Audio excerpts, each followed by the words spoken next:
अस्सलाम वालेकुम, खुश आमदीद। जी हाँ, and very warm welcome to our show city at 10 की पूरी टीम और आपके होस्ट शिराज भट्ट की जानिब से आपको खुश आमदीद कहते हैं। उम्मीद करते हैं आपके दिन की शुरुआत बड़ी पॉजिटिव, बड़ी मुस्बत हुई होगी।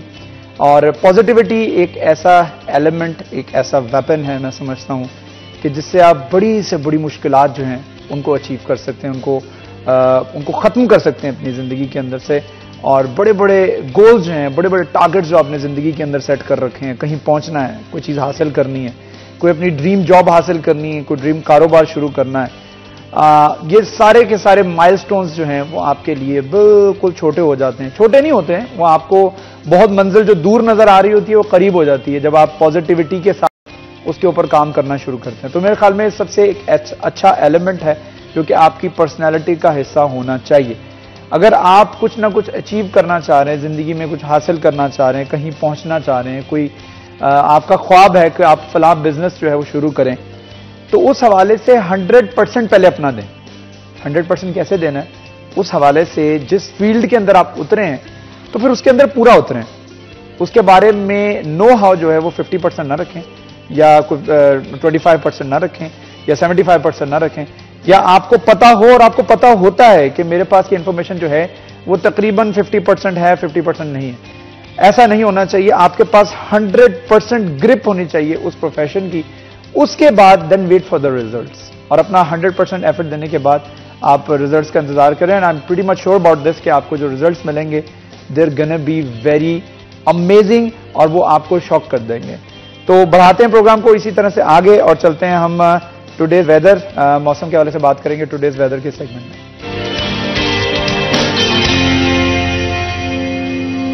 कम से कम दर्जा हरारत 9 डिग्री सेंटीग्रेड, ज्यादा से ज्यादा दर्जा हरारत 19 डिग्री सेंटीग्रेड रहेगा।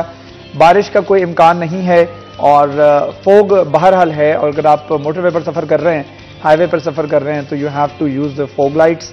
और खास तौर पर अगर सर्दी से बचना है, खुश्क सर्दी से बचना है, तो अपने आप को कवर अप रखना पड़ेगा। और खास तौर पर अगर आप मोटरसाइकिल के ऊपर सवारी कर रहे हैं, आपके बच्चे आपके साथ मौजूद हैं, तो you have to cover yourself up.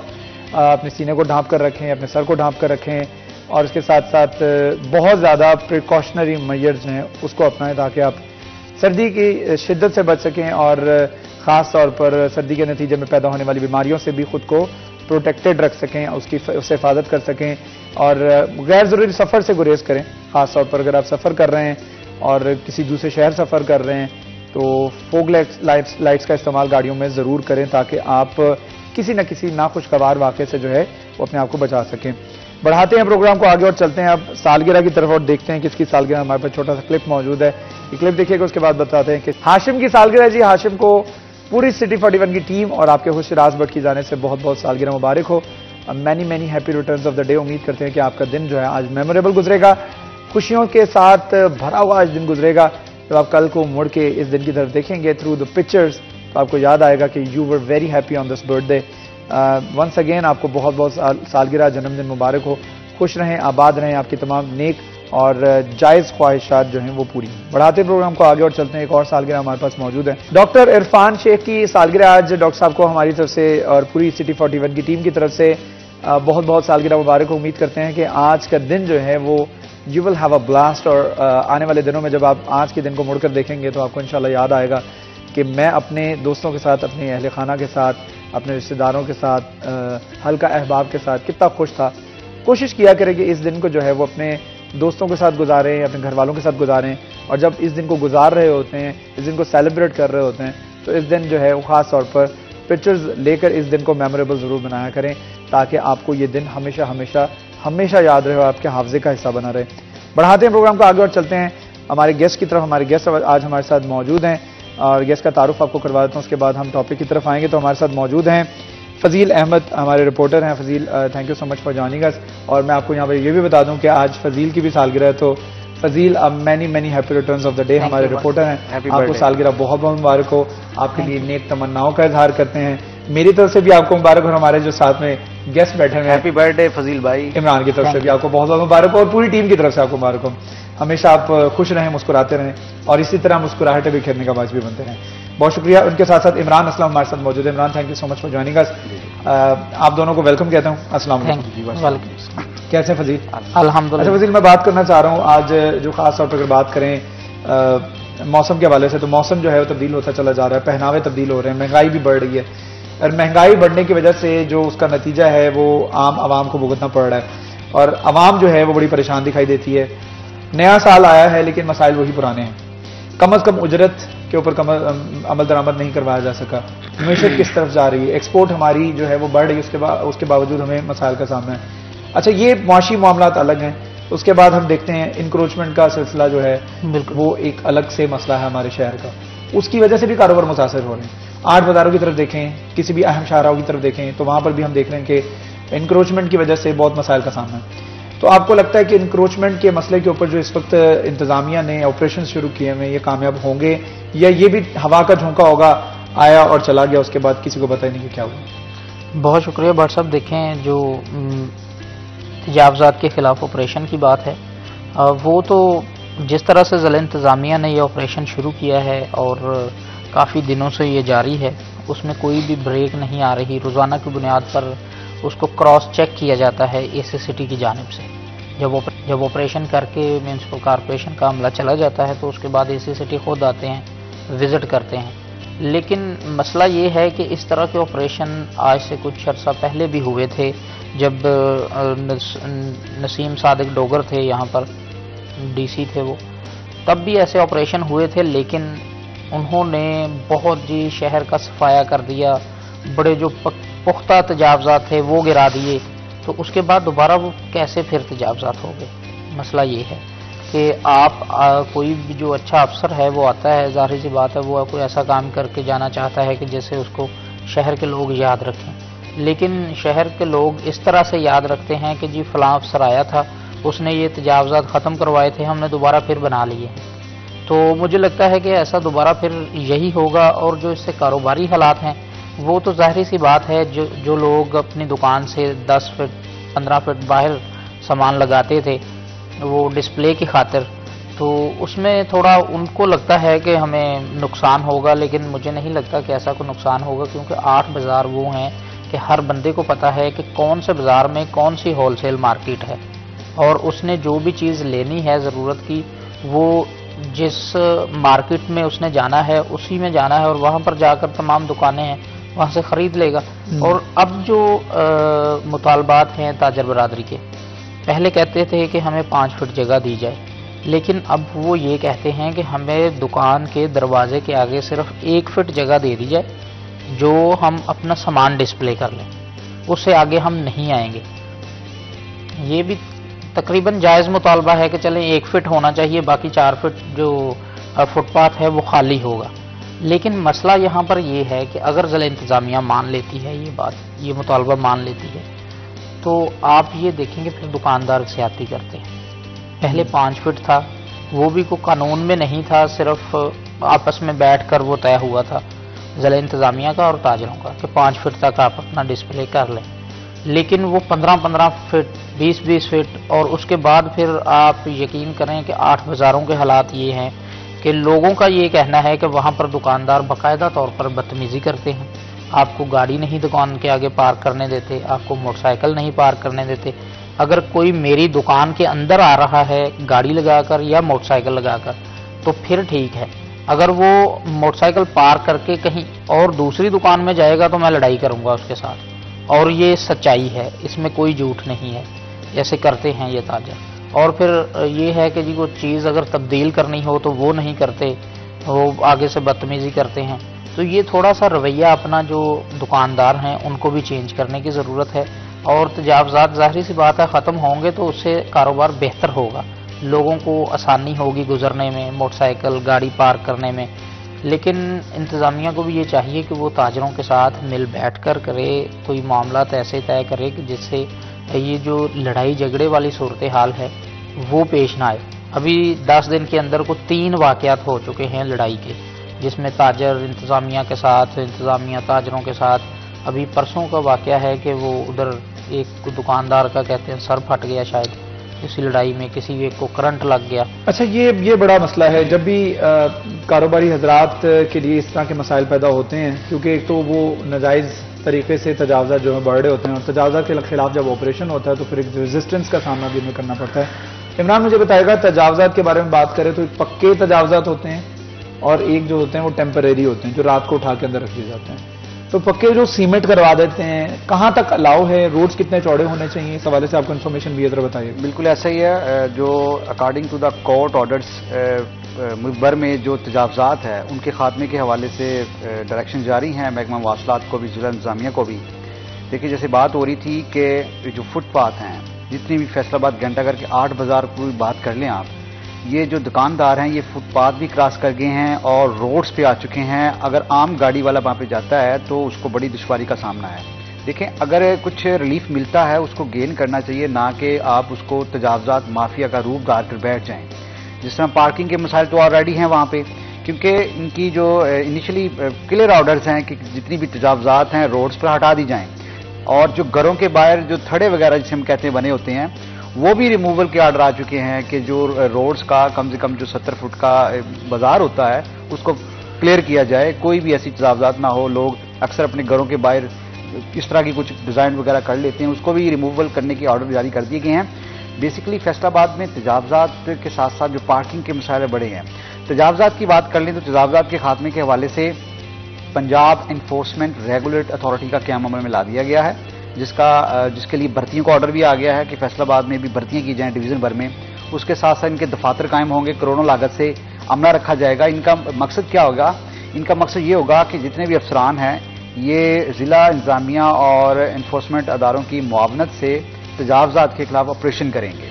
ये MCF जो कर रहे हैं ये तजावजात के खिलाफ ऑपरेशन नहीं कर रहे, करते हैं सुबह जनाब रेडियाँ उठा के 10 रेडियाँ उठा जाते हैं जिनमें से 2 के जुर्माने हैं, बाकी को इस तरह ही करके वेव ऑफ कर देते हैं। फिर दूसरे दिन वही बेसिकली हमारी अदारों की नेग्लिजेंस है, कोई सॉलिड पॉलिसी नहीं है। इनको एक प्रॉपर देनी चाहिए जगह, जैसा कि वो जंग बाजार वाली साइड पे एक पूरा खुला एरिया है, वहाँ पर इनको रेडी बानों को रेडी लगाने का हक दिया जाए, इंस्टेड ऑफ कि आप यहाँ पर शहर की खूबसूरती को जो है आप करें, डैमेज करें।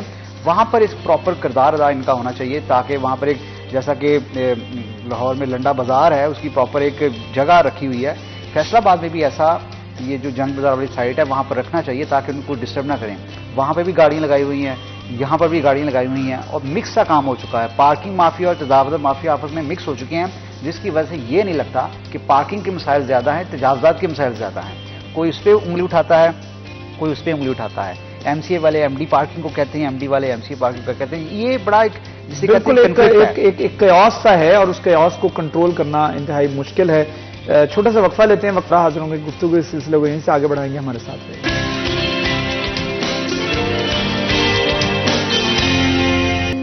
वेलकम बैक जी, CTR 10 में एक मरतबा फिर आपको खुशामदीद कहते हैं। हमारे साथ मौजूद हैं फजील अहमद और इमरान असलम। गुफ्तगू कर रहे हैं तजावजात के हवाले से। तो इमरान, मुझे बताइएगा कि तजावजात की हम बात कर रहे थे कि आपने बताया कि तजावजात जो हैं वो कुछ पक्के तजावजात कौन से होते हैं और टेम्परेरी कौन से होते हैं।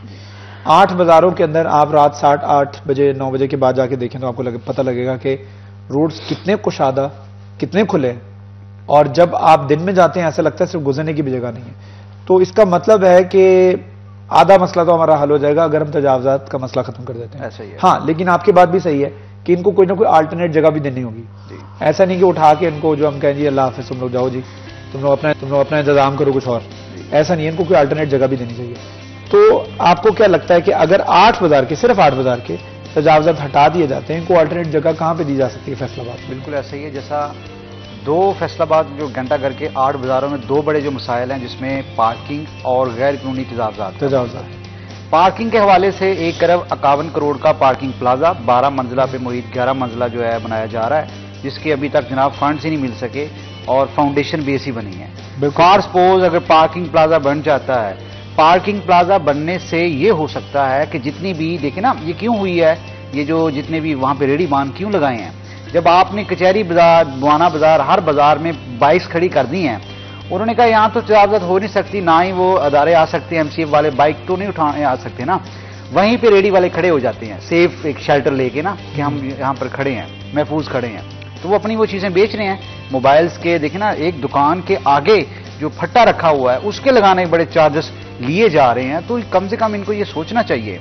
और जैसा कि जगह की साइड की बात है, रेडी बानों को तो वो जो जंग बाजार वाली साइड पे है खुली जगह, वहाँ दे देनी चाहिए। पार्किंग के मसाइल के हवाले से पार्किंग प्लाजा होप सो अभी डिप्टी कमिश्नर फैसलाबाद की जानब से समरी इनिशिएट की गई है कि इनके लिए फंड्स दिए जाएं, जिसपे महकमा बल्दियात ने कहा है कि आप तफसीलात दें। तो उन्होंने तफसीलात दी है कि 1 अरब 51 करोड़ का ये मनसूबा है, तो 6 करोड़ के लगभग फंड जो है वो पेंडिंग लेबिलिटी है, जबकि 32 करोड़ के फंड लग गए हैं। तो अभी अगर पार्किंग प्लाजा और इनकी साइट एलोकेशन दोनों हो जाएं तो फैसलाबाद के जो घंटाघर के 8 बाजार हैं, इनकी जो जिसे कहते हैं हकीकी मानों में जो हिस्ट्रिकल जो ब्यूटी है वो सामने उभर कर आएगी। और ऐसे में फिर जो तीसरा बड़ा मसला होगा, ये जो बेजा लटकती हुई बिजली की तारें हैं, इनको कंट्रोल करना बड़ा एक है, क्योंकि अंडरग्राउंड वायरिंग का जो चल रहा है सिलसिला बिजली के हवाले से, जिसमें अरबों का वो प्रोजेक्ट है, उस पर भी बात अभी चल रही है। क्योंकि हर साल हर माह के देखते हैं कि शॉर्ट सर्किट के बायस दुकानों के सामान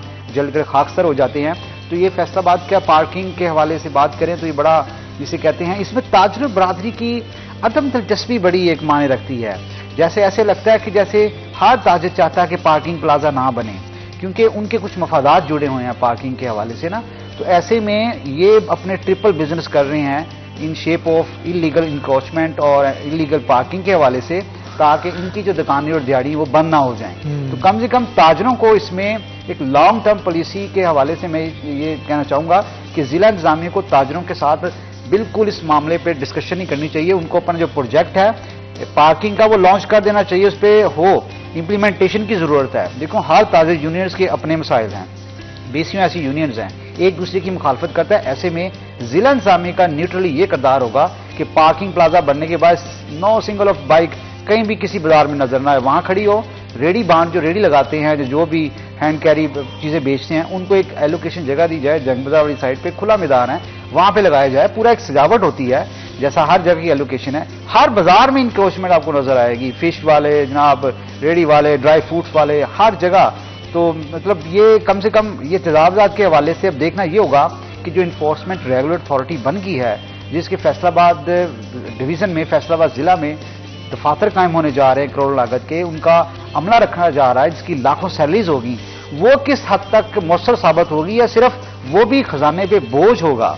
अगर वो ये नहीं कर पाएगी तो आई थिंक ये बोझ ही होगा, करोड़ों लागत से आ भी गए अदारे, और ऐसे में भर्तियां भी होगी और मसाइल जूं के तूं रहे। अदारों में और एम्प्लॉयज में एक्सटेंशन कर रहे हैं, लेकिन तजावजात और पार्किंग के जो गैर कानूनी मसाइल हैं, इनकी रोकथाम के हवाले से कोई सॉलिड जो हिकमत अमली है वो हम अपना नहीं रहे, जिसकी वजह से फैसलाबाद में दिन ब दिन आए रोज देख सकते हैं कि पार्किंग के मसाइल हैं। और जो पार्किंग के हवाले से ना तो एमडी पार्किंग के अकाउंट्स में इतनी जमा की जाती है रकम, क्योंकि गैर कानूनी जो पर्चियां हैं वो भी छापी जाती हैं, और ये ऐसे बड़े मसाइल हैं, बाइक्स उठा के ले जाते हैं, बाइक्स चोरी हो जाती हैं। इस तरह के तमाम मसाइल रुक सकते हैं अगर ये दो बड़े अहम काम कर दिए जाएं, पार्किंग प्लाजा, इसके साथ साथ साइड एलोकेशन दी जाए जितने भी रेडी बान है, ताकि फैसलाबाद की जो 8 बाजार है इनकी खूबसूरती और इसके साथ तजावजात के जो मसाइल हैं वो कम हो सके। कोई फॉरनर्स आते हैं जनाब, वहां पे उनका डेलीगेशन फंसा रहता है कि आगे से रास्ता क्लियर होगा तो हम आगे जाएं। तो ये बड़ा आई थिंक फजील, ये बड़ी एक वैलिड पॉइंट जो है ना वो इमरान ने रेज किया है कि सिर्फ तजावजात मसला नहीं है, गैर कानूनी पार्किंग भी मसला है, जिसकी वजह से रश एक गैर मामूली रश देखने को मिलता है। हम देखते हैं कि शाम 6-7 बजे के बाद तो आप जा नहीं सकते 8 बाजार में। आप वहां पर समझ नहीं आती कि वहां पर ग्राहकों का रश है, दुकानदारों का रश है कौन। हम मेरे जैसा और आपके जैसा अगर ग्राहक होगा ना तो जाएगा नहीं शाम के औकात में, वो कहेगा नहीं यार कल चलते हैं, दोपहर के टाइम चलेंगे, शाम में रश बहुत होता है। तो फिर रश होता किन लोगों का है? देखिए भट्ट साहब, जो आप अभी जाकर देखें ना आज बाजारों में, बहुत हद तक चीज़ें क्लियर हो चुकी हैं। हाँ बिल्कुल। और कचहरी बाजार जो कि एक सबसे बड़ा मसला था ज़िला इंतज़ामिया के लिए, कचहरी बाजार कि वहाँ पर जो तजावजात हैं, पार्किंग है, उसके मसाइल हल नहीं हो रहे थे। आप जाकर देखें तो यकीन करें कि आप ये कहेंगे कि मैं ये कचहरी बाजार में नहीं, शायद किसी और बाजार में आ गया। ऐसा ही है, ऐसे बाजार पहचानने में नहीं आते। तमाम वहाँ से चीज़ें जो हैं वो उठवा दी गई हैं। अच्छा। मोबाइल काउंटर्स जो हैं वो आपको एक मोबाइल काउंटर नजर नहीं आएगा आप कचहरी बाजार में। और फिर पार्किंग जो है, जहां पर काउंटर लगते थे वहां पर मोटरसाइकिल की पार्किंग हो रही है और बाजार खुला है।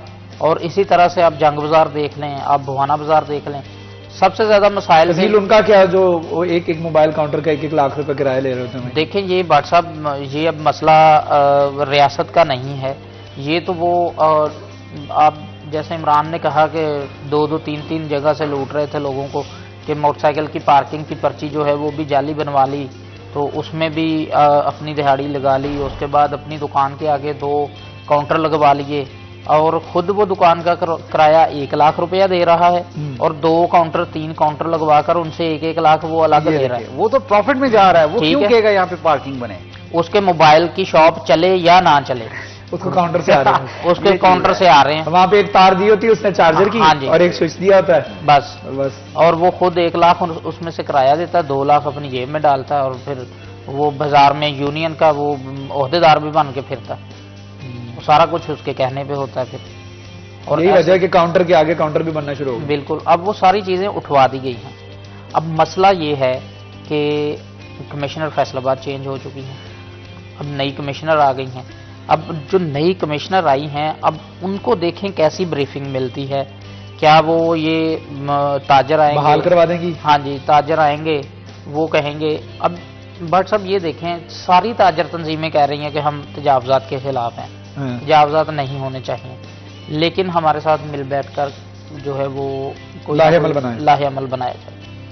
अब मसला ये है कि हर ताजर तंजीम के अंदर कोई ना कोई ऐसे लोग हैं जो सूरत हाल को खराब करते हैं। ऐसे ही वो काली भेड़ें होती हैं। वो खुद सारी तंजीमें ये कहती हैं कि मसला ये है कि हम अगर 1 फीट या 5 फीट लेके देते हैं ज़िला इंतज़ामिया से, तो हमारे दुकानदार फिर ज्यादती करते हैं। अभी मैं जुमेरात की बात है, शायद मैं एक जगह और बैठा था तो म्यूनसिपल कॉरपोरेशन वालों ने ना किसी की कोई चीज़ें उठा ली दुकान के सामने से। अब वो फ़ोन कर रहे हैं कि जी हमें वो चीज़ें ले दें। तो वो आगे से उन्होंने कहा कि देखें, हम पहले ही ज़िला इंतज़ामिया के साथ उनके खिलाफ जा रहे हैं कि जी आप ज्यादती कर रहे हैं। अब मैं कैसे उनसे कहूँ कि वापस कर दें सामान? आप लोग भी तो ज्यादती करते हैं ना, कि अगर आपको 5 फीट का कहा तो आप 10-10, 15-15 फीट पे आ जाते हैं। फिर हम कौन से मुंह से उनसे कहें कि वापस करें सामान? तो आप भी थोड़ा सा हाथ जो है उसको पीछे खींचे, अपने जो मामलात हैं उनको बेहतर करें। जो जगह हमने कहा है कि इस जगह पर लगाएं, आप वहीं पर लगाएं। अगर वहां से कोई उठाएगा तो फिर हम कहने वाले बनेंगे। तो मसला ये है कि जो खुद दुकानदार हैं वो भी फिर वो जैसे पंजाबी की मिसाल है ना कि मैनू बहन की जगह दे लम्बे में आप ही बह जाना, वो ऐसा हिसाब बनाया ताजरा ने। ये है हकीकत, रियलिटी है ये चीज। सही बात है। ठीक है जी, तजावजात के हवाले से ये मसला जो है ना फैसलाबाद का, एक्सक्लूसिवली फैसलाबाद के अंदर तजावजात के मसाइल है ना, पंजाब के किसी दीगर दूसरे शहर के अंदर नहीं है। बहरहाल इस पर मजीद भी थोड़ी सी गुफ्तगू करेंगे। एक छोटा सा वक्फा लेते हैं, वक्फे के बाद दोबारा हाजिर होंगे। हमारे साथ रहिए।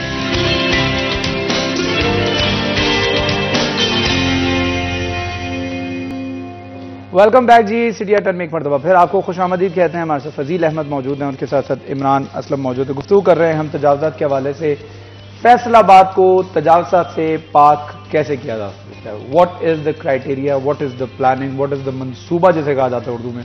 तो वो मंसूबा क्या है? इससे पहले बहुत कमिश्नर्स आए, बहुत डीसी साहिबान आए जिन्होंने तजावजात को ख़त्म करने की कोशिश की। इवन कि हमने देखा, अगर आपको याद होगा, हमने एक जान भी गंवा दी थी जलवी मार्केट जब तजावजात खत्म किए जा रहे थे, तो करंट लगने से एक शख्स मर भी गया था, अगर आपको याद हो। 2-3 साल पहले की बात है, ये 2019 की बात। Yes exactly.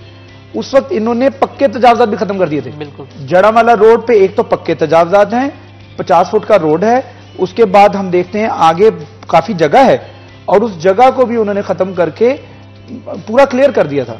लेकिन उसके बाद जब तजावजात दोबारा आए, तो दोबारा क्यों आए, एक तो सबसे बड़ा सवालिया निशान ये है।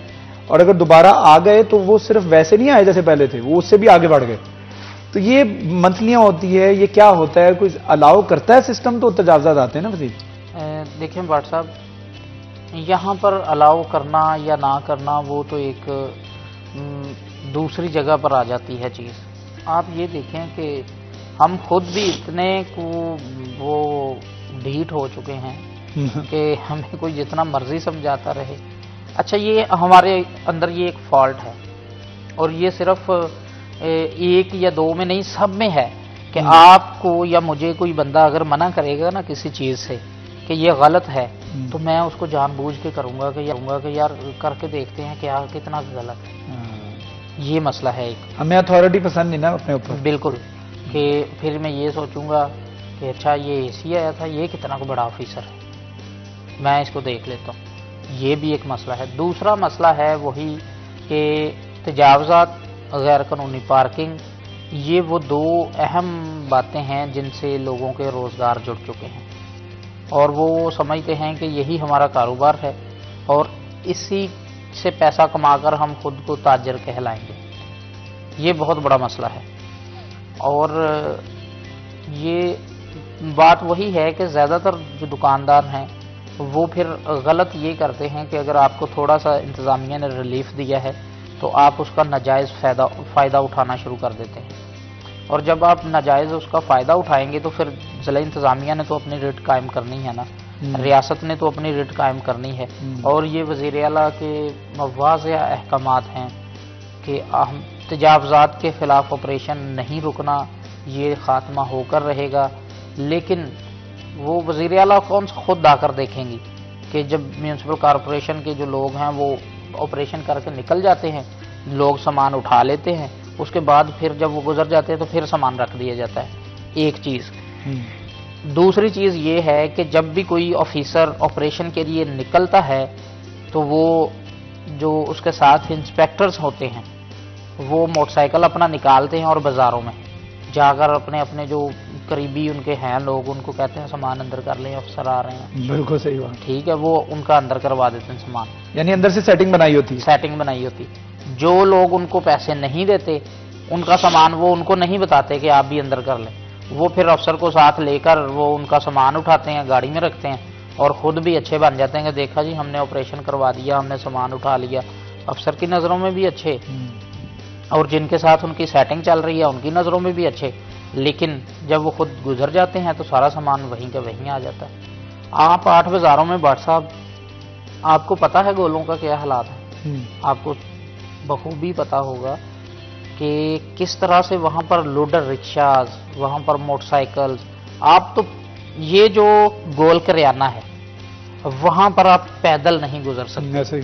2 बजे के बाद आप चले जाएं, आप कहें ना कि मैंने पैदल, वो हाथ रेडी वाला भी उधर होता है, दुकानदार भी उधर होता है, ग्राहक भी उधर होता है। आप अगर कहें ना मैंने कारखाना बाजार गोल से एंटर होकर तो जो रेल बाजार है वहां पर 5 मिनट में पहुंचना है, कतई तौर पे आप नहीं पहुंच सकते। हालांकि वो 2 मिनट का रास्ता है, सिर्फ 2 मिनट का रास्ता पैदल चल के, लेकिन आप पैदल चल के 5 मिनट में भी नहीं पहुंच सकते। इतना रश होता है, लोडर रिक्शे फजूल में खड़े रहते हैं, लोडिंग अनलोडिंग हो या ना हो उन्होंने वहाँ पर ही रहना है। अब ये देखें, जो ये मैडम है अजमत फिरदौस, उनको एक दिन ऑफ द रिकॉर्ड भी हमने कहा था कि आप ऐसा करें, आप ये जो लोडिंग अनलोडिंग के मसाइल हैं ना, सबसे पहले इनको ख़त्म करें, उसके बाद गाड़ी, मोटरसाइकिल और लोडर रिक्शा, इसका एक टाइम फिक्स कर दें कि इस टाइम के बाद ये 8 बाज़ारों में एंटर नहीं होंगे।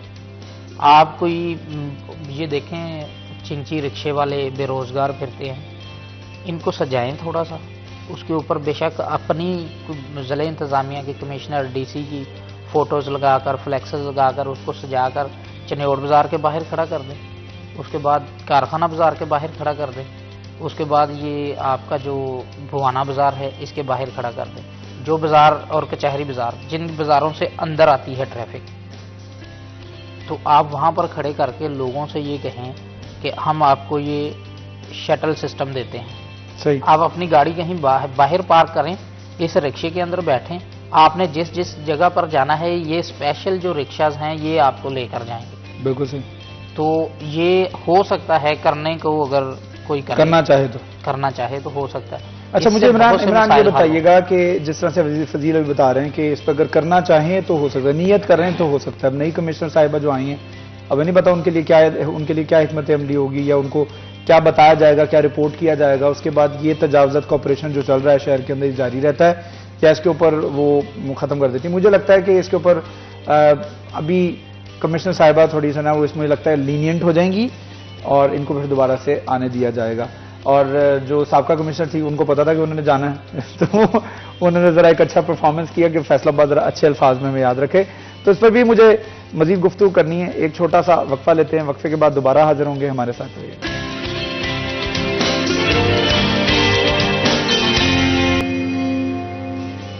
वेलकम बैक जी, सिटी अटेंड में एक मरतबा फिर आपको खुश आमदीद कहते हैं। हमारे साथ फजील मौजूद हैं, उनके साथ साथ इमरान मौजूद हैं। हम गुफ्तगू कर रहे हैं तजावज़ात के खात्मे के हवाले से। तो इमरान, मैं ब्रेक पे जाने से पहले बात कर रहा था कि तजावजात के खात्मे के लिए अगर आपको आपकी इंटेंशन हो ना, आपकी नीयत हो कि मैंने इसको खत्म करना है, तो आप खत्म कर ही लेते हैं। अगर आपकी नीयत ना हो तो मुझे लगता है फिर चीज़ें डिले होती रहती हैं, फिर हीले बहाने होते हैं, फिर एक्सक्यूजेज आ जाते हैं, फिर बहुत सारी पॉलिसी चेंजिंग होती है, हत्ता कि आपका तबादला भी हो जाता है। तो मुझे लगता है जो अब नई कमिश्नर साहिबा आई हैं तो थोड़ी सी मैं फोरकास्ट करता हूँ, वल्लाहु ताला आलम, इसमें हो सकता है मेरी राय गलत हो, लेकिन मुझे लगता है कि वो थोड़ी सी लीनियंट रहेंगी और वो करने देंगी, क्योंकि नया जो अहदेदार आता है या ब्यूरोक्रेट आता है, या तो वो बहुत ज़्यादा सख्ती करता है या तो वो बहुत ज़्यादा लीनियंट हो जाता है कि इनको करने दो, लेट्स सी के वेयर द विंड बिलोज। आपको क्या लगता है? देखिए ये चीज़ जो है, आई थिंक डीसी या कमिश्नर चेंज भी हो जाएं, क्योंकि ये सेक्शंस कोर्ट्स की हैं और उस जिस पे इम्प्लीमेंटेशन करवाना गवर्नमेंट ऑफ पंजाब का काम है। तो आई थिंक इसमें अगर ये चेंज भी हो जाए ब्यूरोक्रेसी, तो आई थिंक कोई असर नहीं पड़ेगा, क्योंकि ये कोर्ट्स के आर्डर हैं और क्लियरली आर्डर हैं। इसके साथ साथ गवर्नमेंट ऑफ पंजाब ने कहा हुआ है तजावुज़ खत्म करें, जिसमें एक अदारा नहीं है, तमाम अदारे हैं, जिसमें CNW है, लोकल गवर्नमेंट है, MCF है, ज़िला इंतज़ामी के फोकल पर्सनस हैं, और ये तमाम अदारे पाबंद हैं कि जो इन्होंने तजावुज़ात के खिलाफ ऑपरेशन शुरू किया हुआ है, इसको क्लियरली जो है वो सक्सेसफुल किया जाए। अगर ये नहीं हो पाता तो आई थिंक इनको कोई ऐसा रास्ता निकालना चाहिए, नेगोशिएशन करनी चाहिए ताजरों के साथ कि इस हवाले से कोई बातचीत हो सके। और अनफॉर्चुनेटली हमारे जो ताजर लोग हैं, ताजर कम्युनिटी है, ये बड़ा एक कन्फ्लिक्ट है इनके आपस में, जिसकी वजह से इन ताजरों के जो मसाइल हैं वो तो ऑलरेडी हैं, लेकिन ये जो बड़ा मसला पार्किंग और तजावुज़ात का है, इसको हल करने में पूरी तरह नाकाम हुए हैं।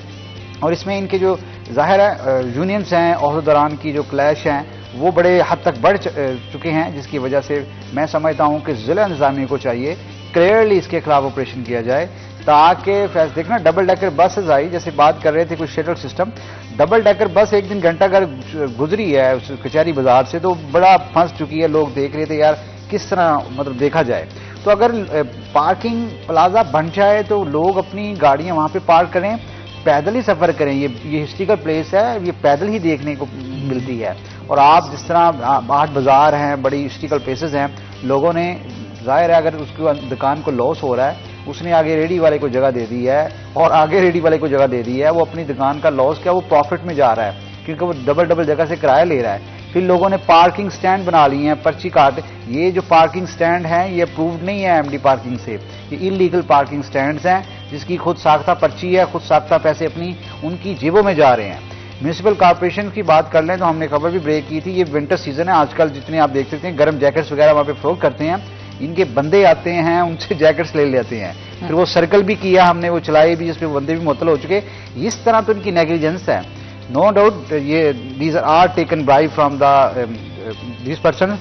तो आई थिंक इनको कुछ ऐसा करना चाहिए कि कम से कम रिश्वतस्तानी के साथ साथ क्लियरली जो ऑर्डर्स हैं वो देने चाहिए, ताकि फैसलाबाद के जो घंटाघर के 8 बाजार हैं उसके पार्किंग के मसाइल कम हो सके। और ऐसे में ताजरों पे आई थिंक कोई टेम्परेरी पार्किंग प्लाजा नहीं बन सकता? सर टेम्परेरी पार्किंग प्लाजा देखिए ना, वही है, वहीं पे लोग सिर्फ गाड़ियां वहां पे खड़ी करके चले जाते हैं, वो भी जो फाउंडेशन बेस है, क्योंकि अभी गवर्नमेंट पंजाब अगर 2025 में इसको फंडिंग करना शुरू कर दे तो अप्रॉक्सीमेटली, क्योंकि 11 मंजिला प्लाजा है, 1 साल तो ले जाएगा कम से कम। 1 साल में अगर पार्किंग प्लाजा बन जाता है तो आई थिंक ये आपके फैसलाबाद के आने वाले जितने भी I think long term policy है उसमें खत्म हो जाएगा। 1 साल की तंगी देखे ना, अभी कब की फैसलाबाद मास्टर प्लान जो बना है उसमें भी इसको नेगलेक्ट किया गया, इसको शामिल नहीं किया गया, किस तरह इसको होना चाहिए। सबसे बड़ा तजावुज़ात का मसला होता है। देखिए ना, ये जो फैसलाबाद का ये जो एरिया है घंटाघर के 8 बाजार, इसके साथ साथ आप DC की हदूद ले लें, ये पार्किंग ही पार्किंग और तजावुज़ात ही आपको नजर आती है। और ऐसे में लोग फिर जे रोड या दीगर रास्तों का इस्तेमाल करते हैं ताकि क्लियरली निकल सकें। आई थिंक इस पर बड़ा एक सॉलिड पॉलिसी होनी चाहिए, इंक्रोचमेंट होनी चाहिए। पार्किंग को सबसे पहले पार्किंग खत्म कर दी जाए, फिर पता चलेगा वो जो लोग हैं अपने रेडी बांध वो खुद भाग जाएंगे। जाहिर है जब पार्किंग खत्म हो जाए, उनके जो शेल्टर हैं, सेफ साइड है, वही खत्म हो गए तो ये अपना रास्ता खुद निकल जाएंगे। तो ये कम से कम ताजरों पे नहीं छोड़ना चाहिए। गवर्नमेंट पंजाब के इंस्ट्रक्शन के मुताबिक इनको क्लियरली करना चाहिए। ऐसे अफसरान जो नेग्लिजेंस करते हैं या ऐसे जिनकी ताजरों के साथ मुबैना मिली भगत है, उनको फौरी तौर पर स्क्वाड से निकाल देना चाहिए। कोई नया ऐसा अफसर लाना चाहिए जो न्यूट्रली ऑपरेशन करे, जस्ट बिकॉज ऑफ कि ट्रैफिक की रवानगी बेहतर हो सके, इंक्रोचमेंट खत्म हो सके, गैर कानूनी पार्किंग खत्म हो सके। ये बेसिकली होना ही है। और पार्किंग के जो प्लाजा अगर बन जाता है जिसपे गवर्नमेंट पंजाब अगर फंडिंग कर देती है तो फैसलाबाद के आने वाले आई थिंक लॉन्ग टर्म सालों में ये बड़ा मसला हल हो जाएगा। ऑटोमेटिकली इंक्रोचमेंट का मसला भी हल हो जाएगा। अगर साइट एलोकेशन जंग बाजार वाली साइड पे जो मैदान खुला है वहां पे दे दी जाती है तो रेडीबान वहां पे लगाएं। हर जगह साइड मुख्तस होती है। जैसे लाहौर की बात की और रावलपिंडी की बात कर लें, वहां पे प्रॉपर जगह फिक्स है, यहाँ पर लोग फरोख्त करते हैं। यहाँ पे कचहरी बाजार मोबाइल शॉप्स है, वहां भी लोग एंटर हुए होते हैं, ठीक है। जंग बाजार जो है फिश है या वेजिटेबल, वहां भी लोग एंटर, हर जगह ये लोग जो रेडी बान है वो एंटर हो जाते हैं, जिसमें हर जगह आपको पार्किंग, गैर कानूनी पार्किंग स्टैंड नजर आएंगे। और ऐसे में आई थिंक आप देख सकते हैं कि हर जगह मिटगुमरी बाजार की साइड पे पार्किंग तो है, वहां बाइक्स खड़ी कर देते हैं, फिर भी लोग अपने हर दुकान के सामने उन्होंने पार्किंग का किया हुआ है। ये इकट्ठे हैं, कुछ 20 दुकानों के बंदे कहते हैं यहाँ पे पार्किंग बना लेते हैं, 50-50 कर लेंगे। ये है रियलिटी बेस्ड है। और ऐसे में मैं समझता हूँ पार्किंग जो एमडी पार्किंग उसकी बड़ी नहली है। कम से कम इनको हटाया जाए और कम से कम अगर ये ले रहे हैं पैसे तो आया कि वो एमडी पार्किंग के खजाने में जा रहे हैं या नहीं, बड़ी पर्ची के ऊपर लिखा ही नहीं होता। ऐसा ही है, गैर कानूनी है ना सर, ये गैर कानूनी है। वो पर्ची के ऊपर तो वो उन्होंने खुद साख्ता पर्ची बनाई होती है और कहीं पे 30 रुपए हैं, कहीं पे 40 हैं, तो कहीं गाड़ी के 50 हैं, तो कहीं 100 रुपया भी है। तो ये कमाल बनाया हुआ इन तमाम लोगों को इन्होंने, और साथ में जो छोटा ताजर जो नया जाता है। अच्छा फजील, मुझे लगता है कि शहर भर के अंदर मुख्तलिफ पार्किंग प्लाजे बन जाना और जगह जगह पार्किंग खुद साख्ता पार्किंग स्टैंड बन जाना, मुझे लगता है कि ये असल जो पार्किंग कंपनी है उसकी नेग्लिजेंसी है और उसकी कारकर्दगी के ऊपर सवालिया निशान है कि आपका रेप्लिका एक बन रहा है और बिल्कुल छोटा सा बन रहा है और वो शहर के अंदर एग्जिस्ट कर रहा है और आप कुछ कर ही नहीं पा रहे हैं। देखिए भट्ट साहब, जब पार्किंग कंपनी की बात कर रहे थे इमरान असलम, तो मेरे जहन में यही सवाल आ रहा था कि पार्किंग कंपनी कहाँ पर खड़ी है और एमडी पार्किंग जो है वो कहाँ पर खड़े हैं। आज तक नहीं हमने सुना कि कोई पार्किंग कंपनी की तरफ से कोई एक्शन लिया गया हो। कोई एमडी पार्किंग कंपनी जो है फैसलाबाद पार्किंग कंपनी, उसने कोई एक्शन लिया हो। और ये साल की पुरानी बात है कि कचहरी बाजार के अंदर जो पार्किंग कंपनी के मुलाजमीन थे वो मोटरसाइकिल चोरी करवाने में मुलव्वस पाए गए। सही है। और आप ये देखें कि पार्किंग के फिर पर्ची के ऊपर आपने 20 रुपए अगर लिखे हैं, तो अगर मैं मोटरसाइकिल लगाता हूं तो पर्ची वापस करता हूं तो कहते हैं नहीं 30 लेने हैं भाई, 30 दो। तो ये क्या हो रहा है? यहाँ पर कोई चेक एंड बैलेंस नहीं है। आपके नाम पर लोगों को लूटा जा रहा है, आपके नाम पर गैर कानूनी पार्किंग स्टैंड्स बनाए जा रहे हैं और आप जो है वो किसी को नहीं पूछ रहे। ये जितनी देर से पार्किंग कंपनी का वजूद है फैसलाबाद के अंदर, ये सिर्फ जितना रेवेन्यू इकट्ठा हो रहा है वो अगर पार्किंग कंपनी के अकाउंट में जाए तो उससे ही आपको गवर्नमेंट से पैसे लेने की जरूरत ही ना पड़े पार्किंग प्लाजों के लिए। बिल्कुल, आप उसी रेवेन्यू से पार्किंग प्लाजे बना सकते हैं। मुझे लगता है कि जो ताजरों की जानिब से एक पेशकश भी दी जाती है कि आप पार्किंग प्लाजा बनाएं, हम तावन करेंगे, और वो पेशकश भी जो है वो हकीकत पर मबनी है। फैसलाबाद चैम्बर के अंदर भी कई दफा ये ताजर हजरात जो है पेशकश दे चुके हैं। तो इस हवाले से क्या कहते हैं कि अगर ज्वाइंटली करके कुछ इंतजामिया करें, कुछ ताजर करें, वो जगह भी वो फराम करें, ताजर उसके ऊपर इन्वेस्ट करें, मतलब पार्किंग प्लाजा बन। देखें भाट साहब, जो समझदार लोग होते हैं ना वो ये करते हैं कि बजाय इसके कि मैं एक बार ही हाथ मार लूं, तो क्यों ना मैं अपना पूरा निज़ाम सीधा करूं को 10, 20, 25 साल के लिए।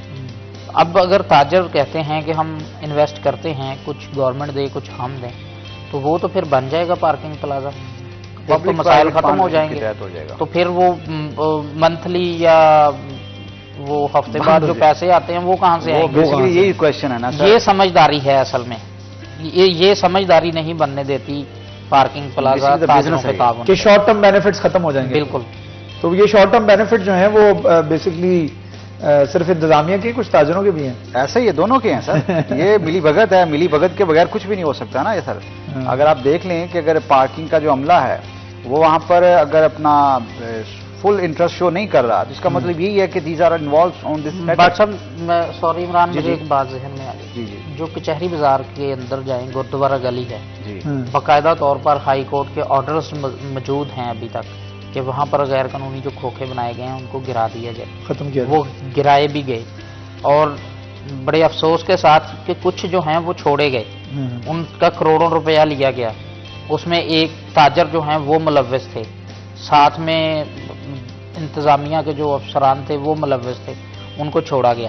अब जो खत्म भी किए गए थे वो दोबारा फिर लग चुके हैं, दोबारा लग गए। वो क्यों लगे हैं, किसने लगवाए हैं, ये ऐसी सिटी जो अतीकुल्ला खान है उनसे भी मैंने सवाल किया। ताजुब की बात ये कि एक चीज खत्म की जाती है, इंतजामिया की तरफ से खत्म की जाती है, वो दोबारा जब लग जाती है तो उसका मतलब है कि इंतजामिया की कमजोरी है या फिर इंतजामिया उनके साथ मिली हुई है।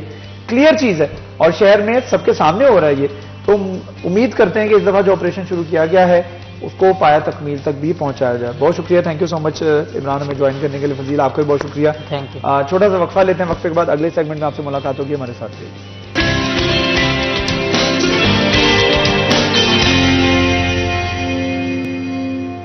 वेलकम बैक जी, वंस अगेन आपको वेलकम करते हैं सिटी एट 10 में और प्रोग्राम को बढ़ाते हैं आगे और चलते हैं। हमारे गेस्ट हमारे साथ मौजूद हैं, बड़े स्पेशल गेस्ट हमारे साथ मौजूद हैं आज।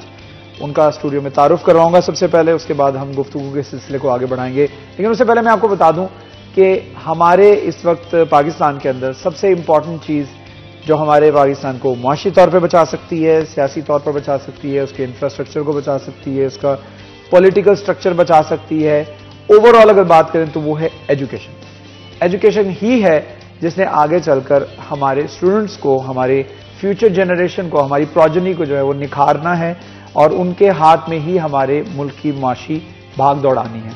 तो अगर उनके पास विजडम होगा, उनके पास तालीम होगी, उनके पास सोच होगी, उनके पास समझ होगी, उनके पास फहम होगा, तो ही वो पाकिस्तान की भाग दौड़ को संभाल सकेंगे बेहतर तरीके से। और एजुकेट करने के लिए मुख्तलिफ एजुकेशनल इंस्टीट्यूट्स मौजूद हैं जो कि अपना किरदार अदा कर रहे हैं। लेकिन किस तरीके से उनको मजीद बेहतर बनाया जा सकता है, कारकर्दगी किस तरह से बेहतर बनाई जा सकती है ताकि स्टूडेंट्स जो वहां पर पढ़ रहे हैं, जो तालीम हासिल कर रहे हैं, वो बेहतर तरीके से मुस्तफीद भी हो सकें। इस पर गुफ्तगू करेंगे। आज हमारे साथ हमारे बड़े ही स्पेशल गेस्ट मौजूद हैं, प्रोफेसर अख्तर रसूल साहब जो कि प्रिंसिपल हैं सांदल स्कूल एंड कॉलेजेस के, और आप 30 साल का एक्सपीरियंस है, तजुर्बा है in educational institutes, different institutes के अंदर आप पढ़ा चुके हैं, अपना तजुर्बा जो है वो स्टूडेंट्स को दे चुके हैं। मुख्तलिफ प्लेटफॉर्म्स आपको अवार्ड्स भी मिले हैं, अवार्ड से भी नवाजा गया है। तो thank you so much for joining अस। अस्सलाम वालेकुम वंस अगेन, और आपको वेलकम कहते हैं। कैसे हैं आप, खैरियत से हैं? जी भाई साहब, thank you very much, thank you for calling. ऐसे तबीयत ठीक है माशाल्लाह? अल्हम्दुलिल्लाह। अच्छा, it's a privilege to have you on a show. मैं समझता हूं कि सांदल स्कूल एंड कॉलेज जो है उसके अंदर आपकी खिदमात जो हैं वो काबिल सताइश हैं, कमेंडेबल हैं। मुझे बताइएगा कि सबसे पहले आप एजुकेशनल सेक्टर के अंदर एक्सीडेंटली आए या आप दानिस्ता तौर पर आना चाहते थे? आपके हमेशा से एम्बिशन रहा कि आपने इसी सेक्टर को ज्वाइन करना? जी, वेरी इंटरेस्टिंग क्वेश्चन। मैं इसमें बिल्कुल ऐड करना चाहूँगा कि मैं बाकी एक्सीडेंटली आया था। अच्छा। लेकिन उसके बाद अल्हम्दुलिल्लाह एजुकेशन का ही होके रह गया, और अल्लाह पास टीचर के मकाम पे रह के जो अल्हम्दुलिल्लाह मैंने 33 ईयर्स में काम किए, इंशाअल्लाह हमारी एजुकेशन सेटअप में नए रिकॉर्ड सेट हुए। हमारे फिजाई एजुकेशन सिस्टम में मैंने 8 साल तक काम किया। 30 साल आपने एक सेक्टर को दिए। इस 30 साल के अंदर बहुत सारी रेवोल्यूशंस भी आई हैं, बहुत तब्दीलियां आई हैं, बहुत चेंजिंग्स आई हैं, बहुत अप्स एंड डाउन्स आए हैं। ये सारे के सारे अप्स एंड डाउन्स के बावजूद आप इसी प्रोफेशन से जुड़े रहे। What makes you stick to this profession? Actually मुझे जब ये पता चला ना कि एक टीचर का रोल जो है वो एक पैगंबरों वाला रोल है, उसको टीचर जब एक ह्यूमन की फॉर्मेशन करता है, इंसान बनाता है, तो इससे बड़ा काम दुनिया में कोई नहीं हो सकता। तो मुझे अल्लाह पाक ने अपॉर्चुनिटी दी, जब मैं मास्टर टीचर ट्रेनर रहा हूँ फेडरल बोर्ड के साथ भी, हायर एजुकेशन कमीशन के साथ भी, और उस ट्रेनिंग के दौरान मैंने कि मैं तो टीचर्स को सिखाता था, लेकिन मैंने खुद उससे इतना बड़ा सीखा कि मैंने ये फील किया कि इससे बड़ा उदा दुनिया में कोई नहीं है। बिल्कुल सही। कि जब हम बच्चों को, फॉर एग्जाम्पल मैं एक उसको ऐसे प्रूव करूंगा कि एक बच्चा है जिसको एक टीचर ने पेंसिल पकड़ना सिखाया है, देन उसको सिखाया कि राइट अलिफ। अब मेरा ईमान है बीइंग मुस्लिम कि वो बच्चा जब भी उस अलिफ को लिखेगा और पेंसिल को पकड़ेगा तो उस टीचर को उसका सवाब जरूर मिलेगा। बेशक, एग्जैक्टली। तो जब वो एक बच्चे को उसने नहीं सिखाया, हजारों बच्चों को वो लाइफ में सिखाते हैं। अब अगर मुझसे पूछें तो मैं थाउजेंड्स नहीं मिलियंस ऑफ स्टूडेंट्स जो हैं जिन्हें मैं टीच कर चुका हूँ, जिन्हें मैं टीचर्स हैं जिनको मैं ट्रेन कर चुका हूँ, हेड्स हैं, हेड्स ऑफ द इंस्टीट्यूशन जिन्हें मैं ट्रेनिंग दे चुका हूँ। तो ये मैं समझता हूँ कि मैंने जितना रोल प्ले किया है, मेरा उसमें एक ही टारगेट था कि अल्लाह पाक करे तो मैं इस हवाले से बख्शा जाऊँ कि मैं लोगों को सीधे रास्ते पर चलना सिखाता था। अच्छा सर, मुझे बताइएगा कि being a principal of Sandal school and colleges, हमें थोड़ा सा गाइड करें, ये थोड़ा सा बताएं, लोग जानना चाह रहे हैं इस स्कूल का स्ट्रक्चर क्या है, किस तरीके से तालीम दी जाती है बच्चों को, व्हाट मेक्स इट डिफरेंट कौन सी ऐसी एक ऐसा एक एलिमेंट है जो कि इसको मुमताज करता है बाकी तालीमी इदारों से? वेरी गुड क्वेश्चन जी। मैं एक्चुअली चूँकि 32 ईयर्स से मैं एजुकेशन सेक्टर में काम कर रहा हूँ, I visited a lot of educational institution from play group level to master level. अच्छे अच्छे इदारे हैं इस्लामाबाद के, पाकिस्तान एयरफोर्स के, पाकिस्तान आर्मी के, उनको विजिट किया। लेकिन जब मैंने ज्वाइनिंग के लिए सांदल कॉलेज को विजिट किया तो I was really very glad कि इतना खूबसूरत सेटअप पूरे पाकिस्तान में मैंने नहीं देखा। एक्चुअली सांदल कॉलेज को एक्शन के पैटर्न पर स्कूल बनाने के लिए शुरू किया गया था। इतना बड़ा एरिया, 42 एकड़ पर यह कॉलेज है, और जो शानदार इंफ्रास्ट्रक्चर उसका बनाया गया है, मैं समझता हूं कि it's really a very great institution in future इंशाअल्लाह। क्योंकि पहले सालों में जिस लेवल पर हमें जो वहाँ पे सोर्सेज अवेलेबल थे, उस लेवल पर उस तरह से काम नहीं हुए। मैंने अभी रिसेंटली 15 अगस्त से ज्वाइन किया, 3-4 महीने में हुए। तो आप विजिट कीजिएगा, कॉलेज टोटली चेंज हो चुका है अल्हम्दुलिल्लाह। इन ऑल रेस्पेक्ट सब हमारे बच्चे चार्ज हो चुके हैं, हमारे टीचर्स मोटिवेट हो चुके हैं। क्योंकि मेरा बेसिक एम जो है वो है कि मैंने डंडे के साथ काम नहीं लेना, मैंने मोटिवेशन से काम लेना है। मैं अपने टीचर्स को मोटिवेट करता हूँ, उन्हें बिठाता हूँ, उन्हें कॉलेज इन होने से लेकर आउट होने तक छोटी छोटी चीज़ें ब्रीफ करता हूँ, फिर उनकी मॉनिटरिंग करता हूँ। फिर हमने उन जो पढ़ने वाले बच्चे हैं। Is this the only thing? आपको लगता है कि सिर्फ motivation is the only thing जिससे आपने 4-5 महीने में इसका स्ट्रक्चर चेंज किया, या what makes you change the whole system in 4 months? मेरे ख्याल में खासा मुश्किल और चैलेंजिंग भी था। जो रोल है ना जी, एक्चुअली प्रिंसिपल का जो रोल है ना, वो है, वो चूंकि ड्राइवर होता है इस व्हीकल का। मैं उसको आसान अल्फाज में यूं कहूंगा, ड्राइविंग सीट। एक कहावत है कि अगर 100 कुत्ते का लीडर एक शेर बना दिया जाए तो वो 100 कुत्ता भी लीडर बन जाएगा, शेर बन जाएगा। और अगर 100 शेर का लीडर एक कुत्ता बना दिया जाए तो वो 100 शेर भी कुत्ता बन जाएगा। को देख के तो हमारे जितने इंस्टीट्यूशंस हैं, मैं सिर्फ एजुकेशन की बात नहीं कर रहा है, all over the Pakistani, all over the world जितने इंस्टीट्यूशंस हैं, उनमें सबसे बड़ा रोल जो होता है वो इंस्टीट्यूशन लीडर का होता है। अब अगर लीडर उनको ड्राइव उस तरह से कर रहा है, अब सिर्फ मोटिवेशन नहीं सर, हार्ड वर्किंग। हमने 99 डेज की एक डॉक्यूमेंट्री बनाई है, आपको दिखाएंगे इंशाल्लाह कॉलेज की। अनबिलीवेबल अचीवमेंट्स है हमारी अल्हम्दुलिल्लाह। इतना बच्चे जो हैं हमारे इस लेवल पर खुश और मुतमईन हैं, उनके पेरेंट्स मुतमईन हैं, कॉलेज की सीनियर मैनेजमेंट हमारी बहुत खुश है कि इतने दिनों के अंदर पॉसिबल नहीं इतना काम करना। और इंशाल्लाह मैं इस फोरम पे बैठ के ये बड़ा क्लियरली कह रहा हूँ कि आने वाला वक्त सांदल कॉलेज का फैसलाबाद का टॉप लेवल इंस्टीट्यूशन इंशाल्लाह। जबरदस्त जबरदस्त, माशाल्लाह, wish you all the best for that.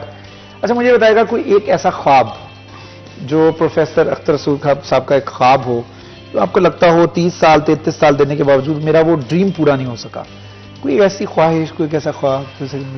अल्हम्दुलिल्लाह, मैं एक बड़ा, अल्लाह पाक ने मुझे एक मुतमईन शख्स बनाया है। मैं अपनी परफॉर्मेंस पर अल्हम्दुलिल्लाह बड़ा इत्मीनान रखता हूँ। लेकिन आपने जो क्वेश्चन किया है मैं उस ज़रूर बताना चाहूँगा। मेरी ख्वाहिश है कि एक इदारा इस तरह से हमारे पाकिस्तान में हो कि जिसको हम इंटरनेशनल लेवल पर भी रिकॉग्नाइज इंस्टीट्यूशन डिक्लेयर कर सकें, यानी हम बता सकें इंटरनेशनल लेवल पर कि ये हमारा वो इदारा है जिसमें एजुकेशन सिस्टम वो है जो इंटरनेशनल एजुकेशन सिस्टम होता है।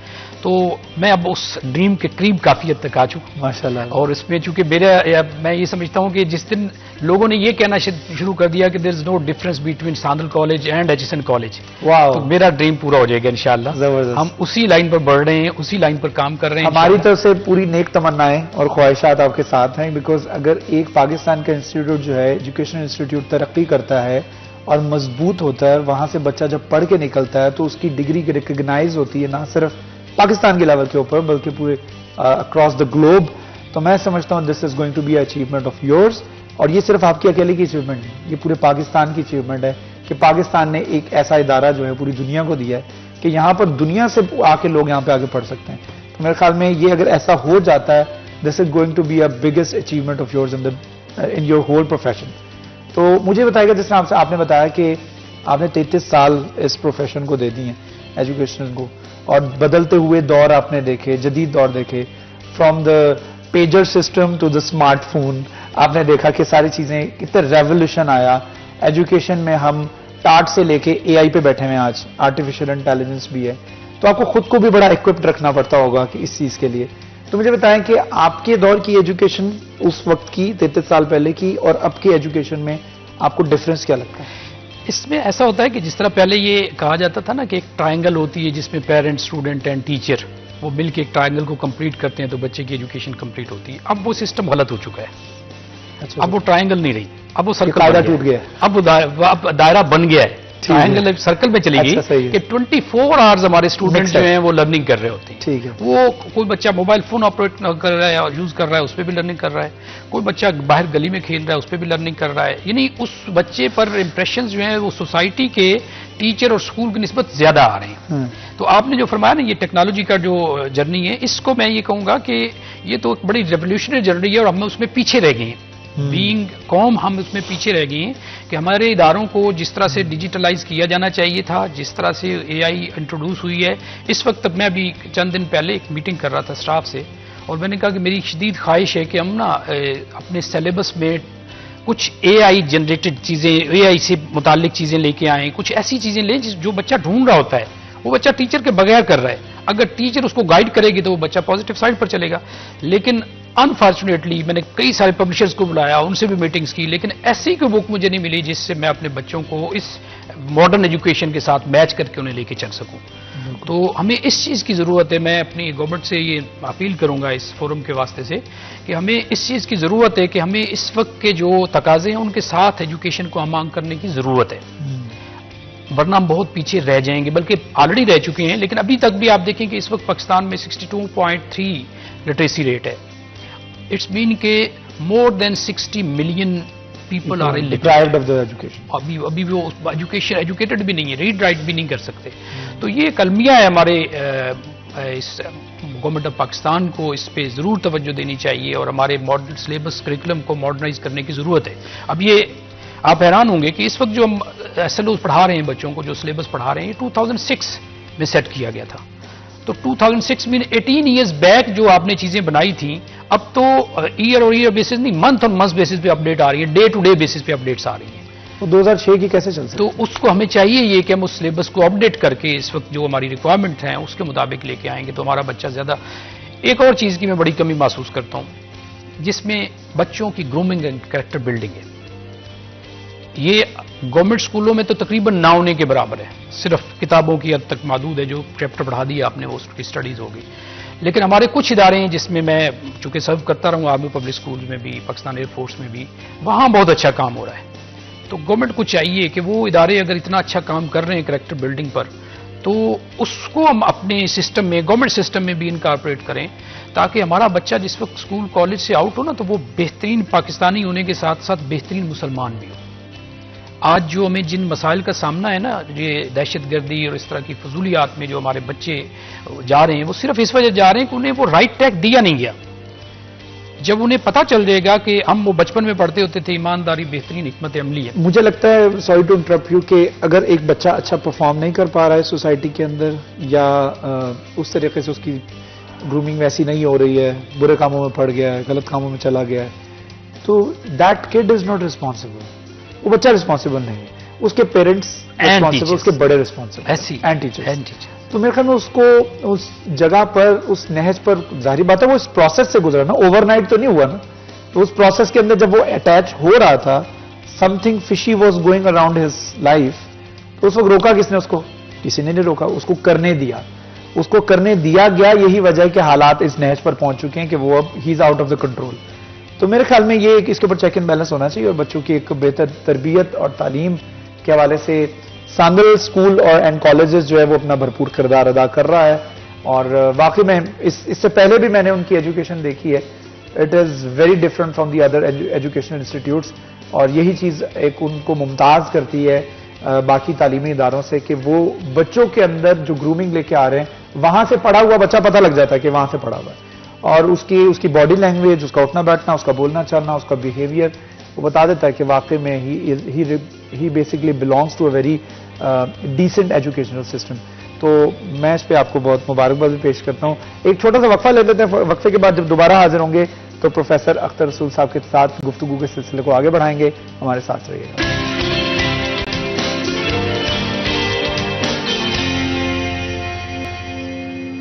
वेलकम बैक जी। प्रोफेसर अख्तर रसूल साहब हमारे साथ तशरीफ रखते हैं, principal Sandal school and colleges. उनसे गुफ्तगू कर रहे हैं हम एजुकेशन सिस्टम के हवाले से।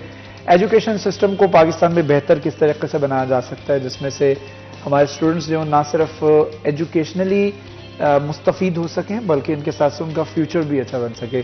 तो मैं प्रोफेसर साहब बात करना चाह रहा हूं, साल 2019 में कोविड से पहले गालिबन आपने ऑल प्रिंसिपल कॉन्फ्रेंस के नाम से एक इनिशिएटिव लिया था। That was a very commendable, बहुत जबरदस्त इनिशिएटिव था। मैं चाहता हूं उसका तजुर्बा हमारे साथ शेयर कीजिएगा और क्या चैलेंजेस उसमें रहे और किस तरह से आपने उसको प्रेजेंट किया। What makes up your mind, वो आइडिया कैसे पॉप अप हुआ आपके माइंड में?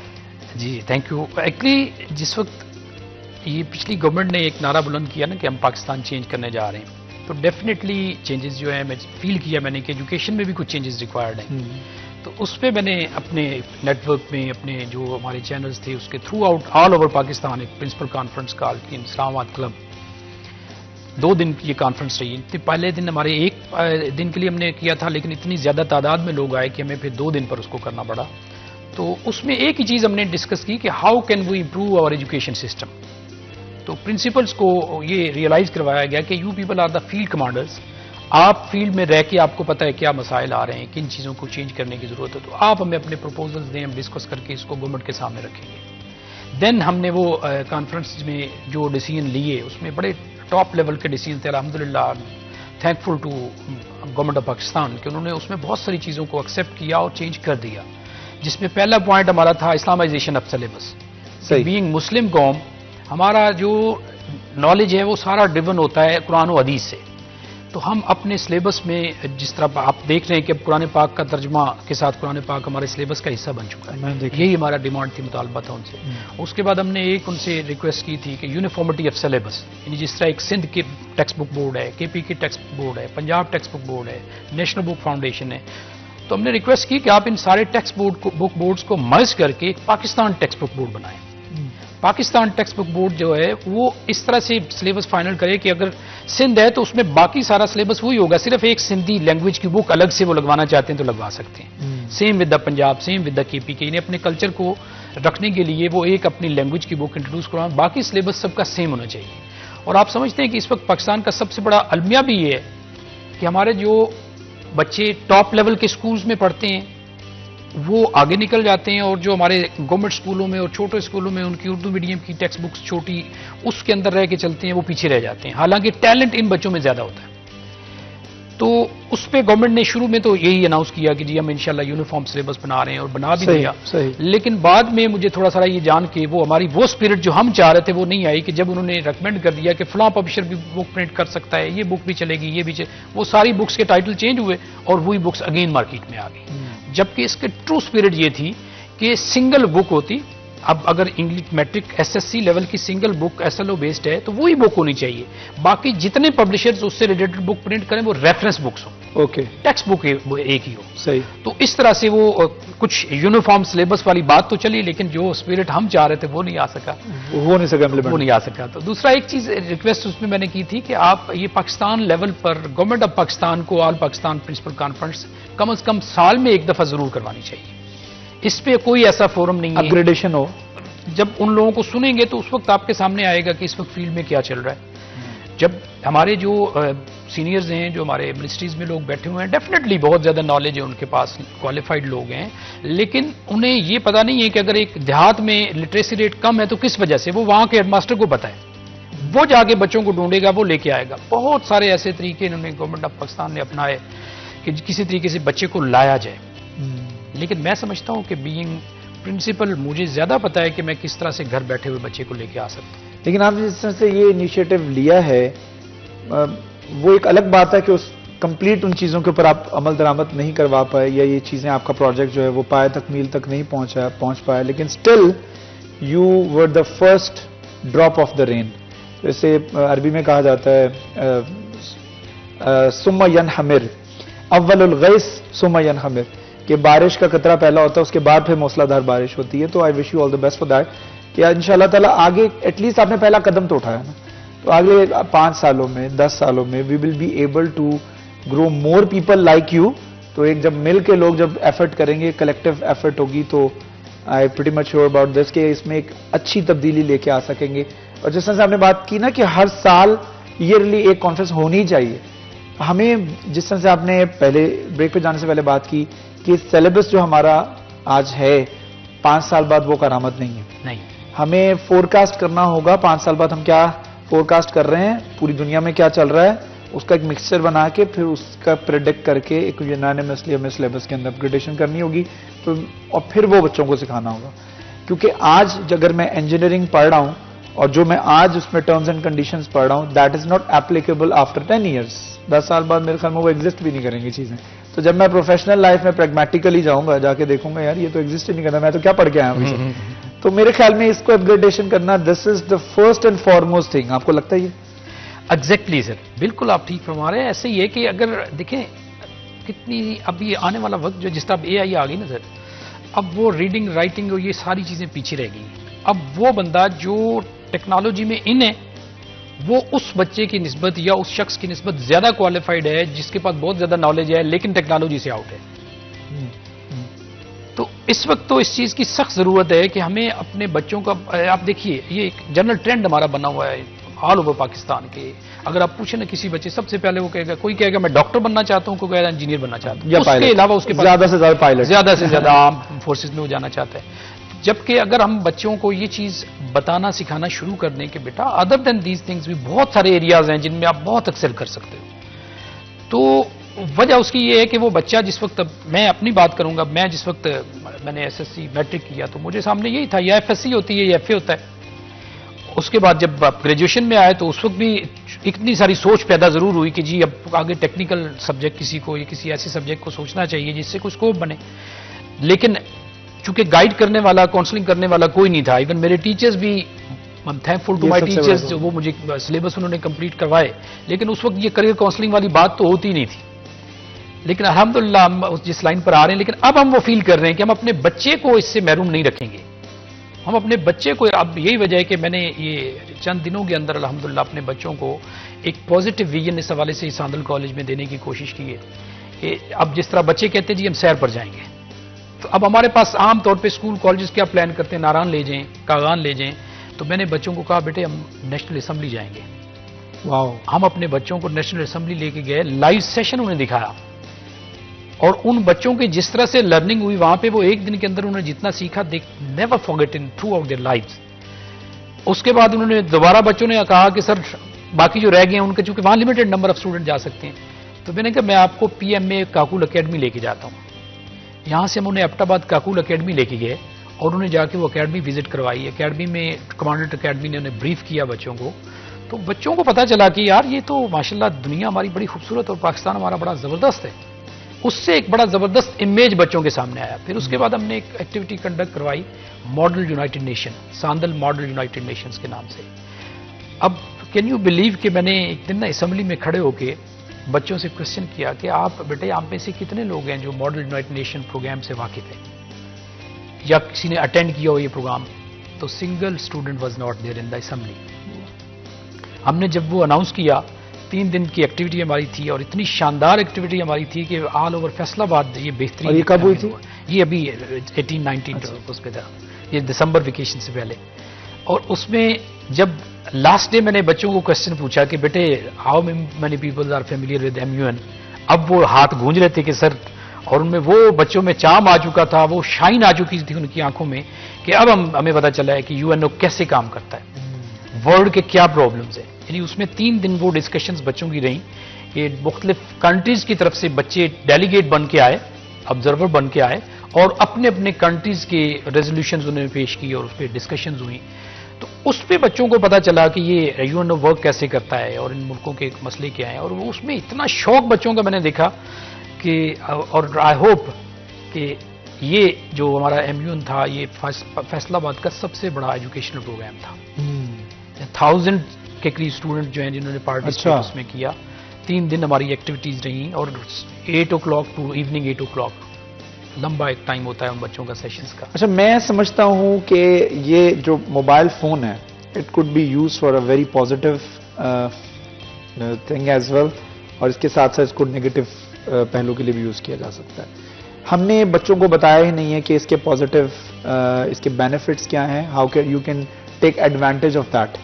इसमें ई-कॉमर्स है, इसमें बहुत कुछ ऐसे बिजनेस हैं जैसे आप ऑनलाइन स्टोर्स बना के, ड्रॉप शिपिंग करके बहुत पैसा भी बना सकते हैं, अपनी मार्केट में जगह बना सकते हैं, इकोनॉमिकली स्टेबल हो सकते हैं। तो मेरे ख्याल में हमने नहीं बताया चीज़ों, कुछ चीज़ों के ऊपर हमने वो कबूतर वाले की तरह आंखें बंद कर ली हैं स्टोरी की तरह, और हमने होने दिया जो हो रहा है सोसाइटी के अंदर।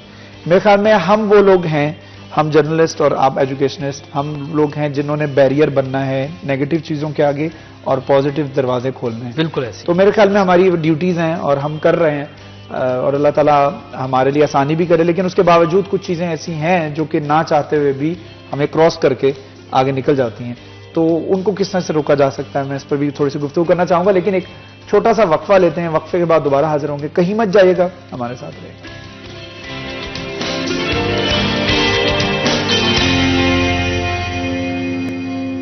वेलकम बैक जी। प्रोफेसर अख्तर रसूल साहब हमारे साथ मौजूद हैं। गुफ्तगू कर रहे हैं हम एजुकेशन सिस्टम को किस तरह से अपग्रेड किया जा सकता है, किस तरह से एजुकेशन के अंदर रेवोल्यूशन लेके आई जा सकती है और हमारे स्टूडेंट्स उससे मुस्तफीद हो, ना सिर्फ स्टूडेंट्स मुस्तफीद हो। मुझे लगता है कि अब एजुकेशन जो है वो स्टूडेंट्स के साथ साथ पेरेंट्स और टीचर्स को भी देने की जरूरत है। टीचर्स, आपको लगता है कि आज भी वो ऑब्सोलीट चीज़ों के ऊपर थोड़ी ज़्यादा तवज्जो, नहीं this is how we do things, हम इसी तरह करते हैं, नहीं हम इसी तरह पढ़ते हैं, हम अपने ज़माने में तो इस तरह पढ़ते थे। आजकल कुछ टीचर्स हैं जो स्टबन हैं, जो उसी ज़माने में रहना चाहते हैं, वो नहीं चाहते कि ज़माना चेंज हो। स्टूडेंट को भी कहते हैं कि हम अपने ज़माने में इस तरह पढ़ते थे, इस तरह पढ़ा करो। तो उनकी भी थोड़ी तरबियत करने की जरूरत है और थोड़ी पेरेंट्स की भी तरबियत करने की जरूरत है कि मान लें कि अब ज़माना जो है बदल रहा है। तो आप समझते हैं कि टीचर्स और पेरेंट्स इन दोनों की भी एजुकेशन की जरूरत? Definitely sir. तो मैंने जब कॉलेज को ज्वाइन किया तो मेरा सबसे पहला जो काम था वो मैंने यही करना शुरू किया कि I call the 100% parents of the college. उन लोगों को बुलाया और उनसे सुना कि आप क्या चाहते हैं। हमें तो पता है हम आपके बच्चे को क्या देना चाहते हैं, लेकिन आप भी हमें बताएं कि आप क्या देना चाहते हैं। उन लाइंस में, उन सजेशंस के सामने रख के हमने अपने टीचर्स को ट्रेनिंग दी, उन्हें समझाया कि जो पेरेंट्स चाहता है, अगर पेरेंट्स सेटिस्फाई हो जाएगा अपने बच्चे से तो इंशाल्लाह हमारी मैनेजमेंट भी हमारे साथ सेटिस्फाई है और हमारा कॉलेज इंशाल्लाह आगे बढ़ेगा। तो इसमें कोई शक नहीं है। और इसमें एक और चीज़ भी मैं कहता चलूँ कि बीइंग टीचर, मैं खुद पेरेंट्स को यूँ समझ लें कि ट्रेनिंग भी देता हूँ कि how to keep the children at home. चूँकि जो बच्चा, जिसको हम स्कूल में फॉर एग्जांपल मेरे टीचर सिखा रहे हैं कि बेटा आपने घर जाके ना अस्सलाम वालेकुम कहना है। अब घर में टीचर नहीं है, उसको नहीं पता कि वो जाके अस्सलाम वालेकुम कहता है या नहीं कहता। तो हम पेरेंट्स को ऑन बोर्ड लेते हैं कि आप चेक करें और बताएं हमें कि क्या बच्चे ने ये कहा, ताकि वो इन्वायरमेंट मैच करे। और जो पेरेंट्स की और टीचर्स की कोऑर्डिनेशन है वो इतनी क्लोज कर दी थ्रू व्हाट्सएप ग्रुप्स कि जो बच्चे को आप बता रहे हैं, सिखा रहे हैं, व्हाट्सएप के जरिए वो पेरेंट्स तक भी जा रहा है। बिल्कुल सही। तो उससे वो एक बड़ी जबरदस्त चेंज आ रही है। अब जिस तरह आपने पहले बात कर रहे थे ना मोबाइल फोन के इस्तेमाल के हवाले से, जी जी जी, साइबर, उस साइबर के बारे, उसमें मैंने पेरेंट्स को ये रिक्वेस्ट करता होता हूँ कि यूँ समझ लें कि जैसे घर में आपके किचन में एक चाकू छुरी है, उसको आप चाहें तो उससे फ्रूट काटें, चाहें तो उससे सब्जियां काटें, चाहें तो उससे हाथ काट लें। जबरदस्त। यही वो दो एस्पेक्ट्स हैं कि अगर बच्चे को मोबाइल फोन आपने दिया है तो वो उससे अपना गला भी काट सकता है, वो उससे डेवलप करके अपने आप को एक हीरो भी बन सकता है। अब आसान अल्फाज में मैं वालिदैन को यूं कहता होता हूं कि आपने बच्चे के हाथ में एक सांप दे दिया है। मोबाइल फोन जो है ना, that's like a snake in the hand of your kid, कि वो बार बार उसको डस रहा है। आपको रियलाइज होना चाहिए कि हमने अगर उसको मोबाइल फोन दिया है तो किस लिए दिया है। अब चूंकि ये भी मुमकिन नहीं रहा, ना पेरेंट्स के लिए, ना टीचर्स के लिए, ना हमारे लिए, कि हम बच्चे से मोबाइल फोन वापस छीन लें, तो हमने अपने कॉलेज में कैंपेन ये शुरू की है कि हम बच्चे को वो पॉजिटिव साइट्स दें कि वो अगर स्क्रीन एडिक्शन में आ भी चुका है तो वहां से वो नॉलेज गेन कर रहा हो। अब ये जो सांदल एमयूएन हमने किया था, उस पर रातों रात बच्चे सर्च करके वो टॉपिक्स तैयार कर रहे हैं, अपने नोट्स बना रहे हैं, अपने क्वेश्चन आंसर बना रहे हैं। तो उससे बच्चे को पता चला कि अच्छा, हम इस साइट पर इस फोन को अच्छे तरीके से भी यूज कर सकते हैं। बिल्कुल सही। तो जब बच्चा मोबाइल फोन को पॉजिटिव यूज करना शुरू कर लेगा तो इंशाअल्लाह ताला काफी हद तक मसाइल हमारे कम हो जाएंगे। बिल्कुल, काफी हद तक मसाइल कम, सिर्फ कम नहीं होंगे बल्कि प्रॉब्लम्स हल होना शुरू हो जाएंगी। बच्चा जो है वो ई कॉमर्स की तरफ जाएगा, ड्रॉप शिपिंग करेगा, अपना स्टोर बनाएगा, बिजनेस करेगा, मुख्तलिफ लैंग्वेजेस सीखेगा। अब मैं कहता हूं कि ये मोबाइल फोन ऐसे ही इतना हट्टा गट्टा नहीं है, इसने बहुत कुछ खा लिया है। इसने हमारा रेडियो खा लिया है, हमारी टॉर्च खा ली है, हमारा वक्त खा लिया है। और यही वजह है कि अब हम जो है वो बहुत ज्यादा जो है वो जिसे कहते हैं ना सुस्ती की तरफ जा रहे हैं, कि बहुत ज्यादा ट्रोलिंग करते रहते हैं। हमें खुद नहीं पता लगता कि हम बहुत सारा वक्त जो है वो गुजार देते हैं सिर्फ मोबाइल फोन के ऊपर, वेस्ट ट्रोलिंग करते हुए। तो मैं अभी 2 दिन पहले एलॉन मस्क का एक इंटरव्यू देख रहा था कि हालांकि उसने इतने ज्यादा ऑनलाइन प्लेटफॉर्म्स दिए हैं लोगों को और खुद उसका स्क्रीन टाइम सिर्फ 4 मिनट है। एक हफ्ते का, एक वीक का सिर्फ 4 मिनट का स्क्रीन टाइम है। इसका मतलब है कि that successful person is using the mobile phone only for 4 minutes a week. तो मेरे ख्याल में अगर हम अपना टाइम प्रोडक्टिव वे में खर्च करना शुरू कर दें, because your time is your asset, is your biggest money that you have, तो अगर इसको सही जगह खर्च किया जाए, basically we are spending the time right now. अगर हम भी अगर बैठे हैं आपस में बात कर रहे हैं, इंटरव्यू कर रहा हूं मैं आपका, तो हम इस वक्त को खर्च कर रहे हैं। इस वक्त को खर्च करके अगर हम कुछ प्रोडक्टिव हासिल कर रहे हैं तो हमने मेरे ख्याल में अपने टाइम को सही जगह इन्वेस्ट किया। अगर हम प्रोडक्टिव हासिल नहीं कर रहे हैं तो कमसल हिमारी यहमिलु अस्फारा, अल्लाह ताला ने फरमाया तो donkeys who are just carrying the loads of the books, वो फिर किताबें उठाई हुई हैं, वो सिर्फ गधे पैदा कर रहे हैं। हम सिर्फ लोगों को ये बता रहे हैं कि डिग्री हासिल कर लो, that degree is the certificate कि तुम्हें जॉब मिल जाएगी। नहीं, हमें मुझे लगता है कि बच्चों को बताना चाहिए education is something else, it groomed your personality. आपको आप एक आंख से भी देख सकते हैं, लेकिन दूसरी आंख आपको दी गई है अल्लाह ताला की तरफ से, कुदरत की तरफ से, कि आप जो देख रहे हैं उस नज़ारे को एंजॉय कर सकें। आप एक नाक से भी सूंघ सकते हैं, लेकिन दूसरी नॉस्ट्रल जो है आपके सूंघे गए को अपनी फ्रेग्रेंस को एंजॉय करने के लिए।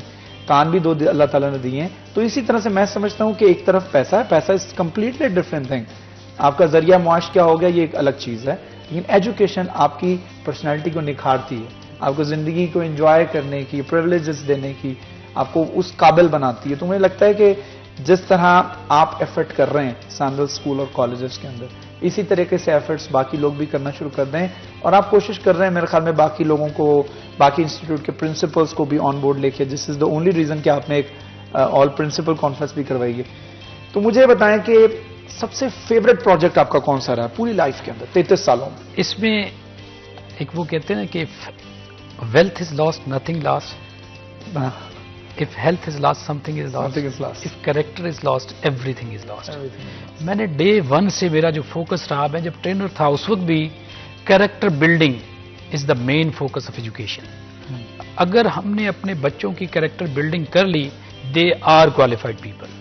अगर हम अपने बच्चों की कैरेक्टर बिल्डिंग करने में फेल हो गए तो उनकी क्वालिफिकेशन हमारे लिए फायदेमंद नहीं हो सकती। तो मेन मेरा फोकस डे 1 से अब तक, और मैं इसमें कोई शक की गुंजाइश नहीं है कि मैं अपने टीचर्स को यही कहता होता हूं कि आप लोग अपने बच्चों के सामने रोल मॉडल हो। बच्चे आपको देख के चलते हैं, बच्चे आपको देख के अपने हेयर स्टाइल को ठीक करते हैं, अपने ड्रेस को ठीक करते हैं। आप कैरेक्टर बिल्डिंग में जब आपका कैरेक्टर स्ट्रांग होगा तो डेफिनेटली आपका बच्चा जो है वो भी उससे लर्न कर रहा होगा, वो उसका कैरेक्टर भी स्ट्रांग होने जा रहा होगा। तो मैं अपने सारे लोग जो जो एजुकेशन से मुंसलिक हैं, स्पेशली आप जो मीडिया ग्रुप वाले हमारे साहिबान, सबसे रिक्वेस्ट करूंगा कि हमारा मेन फोकस ही कैरेक्टर बिल्डिंग होना चाहिए। पाकिस्तान अगर पीछे है तो वो इन चीज़ों की वजह से हम पीछे हैं। अगर हमारा कैरेक्टर स्ट्रांग बन गया और तो हमारा टैलेंट जितना हमारे पाकिस्तानी लोगों में है, जितने सोर्सेज पाकिस्तान के पास हैं, यकीन करें कि ये मुमकिन ही नहीं है कि ये अनडिफीटेबल स्टेट ऑलरेडी है, लेकिन उस वक्त तो डोमिनेट कर रही होगी, बिल्कुल डोमिनेट कर रही होगी। और कैरेक्टर बिल्डिंग बहुत ज्यादा जरूरी है। इसके ऊपर मजीद भी गुफ्तगू करेंगे, एक छोटा सा वक्फा।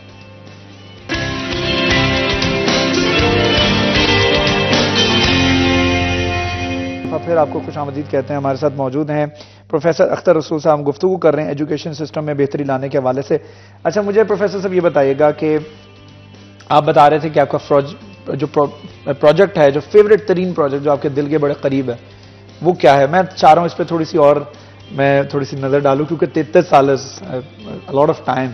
तो इसमें कुछ और भी कुछ ऐसा हुआ होगा जो आपके दिल के बड़ा करीब होगा, यार ये जो मैंने काम किया है ना, ये मेरे दिल के बड़ा करीब है और इससे मैं एक बड़ी जबरदस्त तब्दीली लाने के का बाइस बन चुका हूं। जरूरी नहीं है कि तब्दीली ही आई हो आपके उस प्रोजेक्ट से।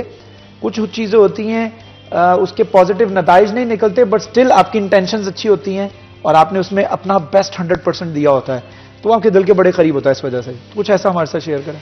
इसमें मैं पाकिस्तान एयरफोर्स में मैंने 8 साल तक सर्व किया। उसमें जो कॉलेज मुझे दिया गया था, फजाइया इंटर कॉलेज PF बेस मनास कामरा में, तो वो उस वक्त को बॉटम लाइन इंस्टीट्यूशंस में कंसीडर होता था out of 28 PF educational institutions. That's nice. तो जब मैंने उसका चार्ज लिया तो मुझे ये बताया गया कि जी ये इस लेवल पर है, तो PF की ख्वाहिश है कि कुछ थोड़ा सारा बेहतर हो जाए, यानी 27-20 से 8 पर अगर है तो उसको कोई 20 की रेंज में आ जाए। राइट। तो मेरी आदत है, मैं जहाँ की ज्वाइन करता हूँ वहाँ जाके मैं एक अपना विजन, अपना एक टारगेट्स देता हूँ, तो वहाँ मैंने 2016 में ज्वाइन किया और 2020 का विजन दिया उन्हें। जिस तरह अभी सांदल मैंने ज्वाइन किया है, तो यहाँ मैंने 2030 का विजन दिया है इन्हें कि 2030 में मेरा इदारा कहाँ होगा। एनुअल मैंने टारगेट सेट किए, उसमें मैंने जो टारगेट सेट किए थे, मेरा ये टारगेट था कि मैं इस इदारे को टॉप लेवल पर लेके आऊँगा, पाकिस्तान एयरफोर्स के नंबर 1 में लेके आऊँगा। तो within 2-3 years only we were on the top, वाह, इन ऑल रिस्पेक्ट्स। जो हमने उनके स्पोर्ट्स का कॉम्पिटिशन्स थे उसमें हमने लीड किया और ट्रॉफियाँ उठाई फेडरल बोर्ड से। उनके HSC के रिजल्ट्स में हमने पूरे पाकिस्तान एयरफोर्स की पिछली हिस्ट्री के रिकॉर्ड को ब्रेक किया था। इतना GPA किसी कॉलेज का पिछली तारीख में नहीं था जो मेरे कॉलेज ने लिया।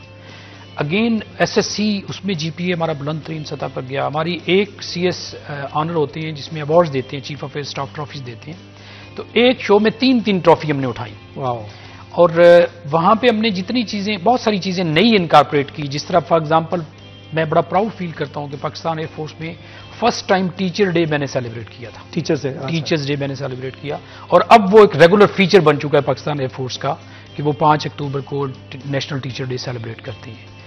इसमें first time space week celebrate होता था, स्पार्को की तरफ से होता था। तो मैंने फील किया कि हमारे पास बाकी चीज़ें हैं लेकिन बच्चों को स्पेस के हवाले से कोई अवेयरनेस ना बुक से मिलती है ना वैसे। तो उसमें हमने एक बड़े लेवल पर जाके हसन अब्दाल कैडेट कॉलेज में जाके हमारे बच्चों ने पार्टिसिपेट किया और पहली ही एंट्री में बीट करके हमने चैंपियन ट्रॉफी लिफ्ट की। यानी इतनी अचीवमेंट्स अल्हम्दुलिल्लाह हमारे फ़िज़ाई इंटर कॉलेज बनास की थी कि एक दिन हमने एडमिशन ओपन कर दिए। पहले हम क्लोज लेके चल रहे होते थे, हमारे पास कैपेसिटी नहीं होती थी। कुछ हमने नए कमरे बनवाए तो हमने एडमिशन ओपन किए। It's a record in the history of Pakistan air force के 1700 student appeared in 1 day only. Wow, एक दिन में 1700 स्टूडेंट का हमने टेस्ट लिया और उन बच्चों को हमने, हमारे पास तो इतनी सीटें नहीं थी लेकिन जो हमारी अवेलेबल थी वो हमने दी। लेकिन एक रिकॉर्ड सेट हो गया कि पाकिस्तान एयरफोर्स में ऐसे इदारे हैं जहां लोगों का ड्रीम है। एक बच्चा मेरे पास आया जो ISSB का एग्जाम दे के आया था, तो मैंने पूछा, बेटा हाउ वाज द इंटरव्यू? कहता है, sir I was really very happy when commandant ने मुझसे पूछा कि जी आप किस कॉलेज से हो? तो मैंने कहा कि जी FIC मनहास। तो उसने कहा Manhas is giving us stars. वाह। तो it's a big achievement I think FIC Manhas के लिए। तो same with the Sandal college, अल्हम्दुलिल्लाह यहाँ आते ही हमने ऐसे ऐसे काम शुरू किए कि जिससे सांदल की हिस्ट्री में जो प्रोग्राम्स पहले नहीं हुए वो होना शुरू हो गए। मेरा टीचर इतना मेहनत से काम कर रहा है कि इंशाअल्लाह हम इसी साल आपको बताएंगे कि हम। अच्छा, मुझे लगता है जो चीज़ आपके अंदर मुनफरिद है, जो मैंने पहले भी बड़े इंटरव्यूज़ किए हैं, और वो ये है कि आप फ्यूचर गोल्स सेट करके चलते हैं। और मेरे ख्याल में जब आपको पता हो कि मैंने 5 साल बाद कहाँ पहुँचना है, तो एटलीस्ट अगर आप वहाँ पहुँच नहीं पाते हैं तो आप उसके करीब पहुँच जाते हैं। लेकिन गोल सेट होने चाहिए। जब जो होगा देखा जाएगा। जब इस स्ट्रैटेजी के ऊपर हम चलते हैं ना, तो फिर हम कहीं में ही नहीं पहुंच पाते हैं। तो मेरे ख्याल में जो आपने 2030 के टारगेट सेट किए हैं, आई रियली होप कि 2025 तक वो आप अचीव कर लेंगे, जिस तरह से आप इंशाल्लाह के साथ चल रहे हैं और जिस तरह से आप 3-4 महीने में इतनी पॉजिटिव तब्दीली लेकर आए हैं। और मुझे लग रहा है कि जिस तरह से army, public school, Pakistan air force, और जिस तरह से आपने कहाँ सर्व किया है, कहाँ आपने अवार्ड्स लिए हैं, तो ये सारी चीज़ें देखते हुए मुझे लगता है कि ये पाकिस्तान, खास तौर पर फैसलाबाद का प्रिविलेज है कि we are having professor Akhtar Rasool who is going to bring a very positive change in the Faisalabad education system.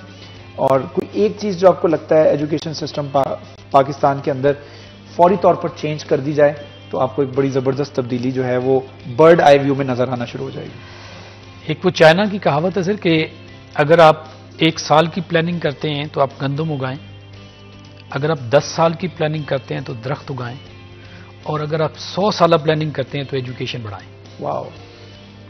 सिर्फ करिकुलम इंप्रूवमेंट जो है अपडेट करना, उसको ये बहुत बड़ी रिक्वायरमेंट है इस वक्त पाकिस्तान की। फिर एक और चीज़ इसमें मैं जहां मुझे मौका मिलता है ना, जिस फोरम पर भी, और मैं इसके लिए अल्हम्दुलिल्लाह नेशनल लेवल तक prime minister, minister of education, उनसे टाइम बाय टाइम मेरी मुलाकात इस हवाले से हुई है और मैंने रिक्वेस्ट की है उन्हें कि आप कोशिश करके भी करिकुलम को अपडेट जरूर करवाएं। स्पेशली जब 6 to 8 क्लास है ना, ये वो टाइम है जिसमें आके बच्चे की लर्निंग पीक पर होती है। 9-10 से बच्चा बोर्ड क्लासेस में चला जाता है। 6 to 8 के दौरान एक टेक्निकल सब्जेक्ट कंपलसरी कर दें। फॉर एग्जांपल ये मोबाइल सॉफ्टवेयर है, आप एक बच्चे को उसकी बुक इंट्रोड्यूस करवा देना कि मोबाइल फ़ोन हर घर की ज़रूरत है, इलेक्ट्रिसिटी हर घर की ज़रूरत है, जो घरों में आपकी चीज़ें मौजूद हैं, बच्चा अपनी चीज़ें खुद ठीक करना शुरू कर देगा, तो उससे डेफिनेटली वो इतना मुफीद वो उसका बन जाएगी, एजुकेशन बेहतरीन बन जाएगी कि वो बच्चा घर के लिए भी फ़ायदेमंद हो जाएगा। मतलब वो सिर्फ किताबों से नहीं सीख रहा होगा, बल्कि वो साथ साथ प्रैक्टिकल भी कर रहा है। और हमारे प्रैक्टिकल ना करने की वजह से ही बच्चा जब कॉलेज से पास आउट होता है या यूनिवर्सिटी से पास आउट होता है, वो उसके पास एक्सपीरियंस नहीं होता। कंपनीज मांग रही होती है 12 साल का एक्सपीरियंस, 10 साल का एक्सपीरियंस। तो मुझे लगता है कि बच्चा, जिस तरह से अभी प्रोफेसर साहब ने बताया कि अपनी स्टूडेंट लाइफ के साथ साथ ही प्रैक्टिकल करना शुरू कर दे, चाहे वो एक प्रैक्टिस लेवल के ऊपर करे, तो मुझे लगता है जब वो पास आउट होगा, he will be the best example. Institutes पकड़ के ढूंढ रहे होते हैं ऐसे बच्चों को कि जो जिनको दाखिले मिले टॉप लेवल के ऊपर, अगर वो मास्टर्स करना चाह रहे हैं, पीएचडी करना चाह रहे हैं। तो मैं बहुत उम्मीद करता हूं कि प्रोफेसर अख्तर रसूल जैसे मजीद कुछ 4-5 लोग अगर आ जाए ना हमारे एजुकेशन सिस्टम के अंदर, तो बड़ी जबरदस्त तब्दीली आ सकती है, आई एम टेलिंग यू। और फिर पाकिस्तान जो होगा, that will be a best place to live. तो I wish you all the best for your future ventures. Professor Akhtar Rasool sahab हमारे साथ मौजूद थे। Thank you so much once again for joining us. Show का वक्त भी खत्म हुआ चाहता है, अपने होस्ट शिराज भट्ट को भी इजाजत दीजिए। अपने अहले खाना का, अपने दोस्तों का, अपने हल्का अहबाब में सबका ढेर सारा ख्याल रखिए, खासतौर पर अपना बहुत सारा ख्याल रखिए। Stay blessed. अल्लाह हाफिज।